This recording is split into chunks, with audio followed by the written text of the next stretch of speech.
ബാസി ബുഹാരി എന്നാ പറഞ്ഞത് ഹോട്ടലിന്റെ പേരാണ്. ബുഖാരി അല്ലേ ശരിക്കും? ഇന്ത്യക്കാരനാണ് ശരിക്കും? ഇന്ത്യൻ അല്ലേ? അല്ല, ഞാൻ ശ്രദ്ധിക്കാറുണ്ടല്ലോ, ഇവിടെ നിന്നാ വന്നത് ഒരു ഏലിയനൊക്കെ വന്ന പോലെയാണ് പെട്ടെന്ന് നമ്മുടെ മുന്നിൽ. അണ്ണൻ തമ്മില് ഫാദറിന്റെ. ഞാൻ ഒരു കഥയും കൂടി പറഞ്ഞോട്ടെ.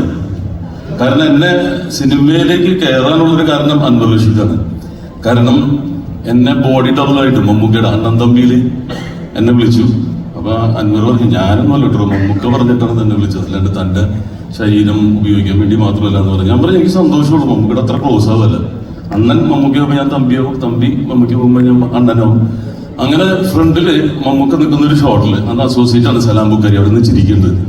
എന്തായാലും നല്ലൊരു കഥ അവർക്ക് കിട്ടുമല്ലോ. അപ്പോ സുരാജിന്റെ മോനാണ് കൊച്ചായിട്ട് അഭിനയിക്കുന്നത്. അപ്പൊ ഈ ഒരു ചീപ്പ് കൊടുത്ത് കരയാണ്ടിരിക്കാൻ അത് ടേക്കാണെന്ന് പറഞ്ഞപ്പോ ബുക്കാരി അത് തിരിച്ചു മേടിച്ചു. മമ്മൂക്ക ഇംഗ്ലീഷിലും മലയാളത്തിലും നല്ല ചീത്ത പറയാ. അപ്പൊ ഞാനും അതേപോലത്തെ ഡ്രസ്സ് ഇട്ടിട്ട് ബാക്കിലേക്ക് പോയി, കാരണം ചീത്ത പറയാണ്. പുള്ളി അവിടെ നിന്ന് ചീത്തയും കേട്ട് ഓടി ബാക്കിൽ വന്ന് നോക്കുമ്പോ എന്റെ ഇവിടെയാണ് കാണുന്നത്.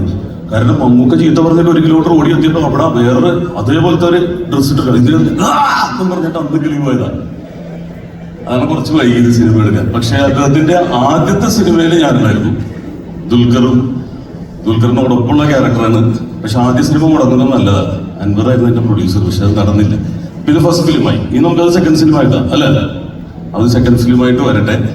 കാരണം ഒരുപാട് ഞാൻ പ്രതീക്ഷിച്ചു. അപ്പൊ ആ സിനിമയില് ഈ സിനിമയിൽ ഞാനില്ല. പക്ഷെ ആ സിനിമ നടക്കട്ടെ എന്ന് പ്രാർത്ഥിക്കുന്നു. അത് നടക്കും. ഒന്നും കൂടി നന്നായിട്ട് അവതരിപ്പിക്കുന്നുണ്ട് കേട്ടോ. കുറെ നേരം നല്ല സ്റ്റാമിനയുണ്ട്, നല്ല വോയിസ് വോക്കൽ പവർ. ഓക്കെ, അല്ല ഞാൻ പറഞ്ഞത് ഭയങ്കര രസമായിട്ട്. ഓക്കെ.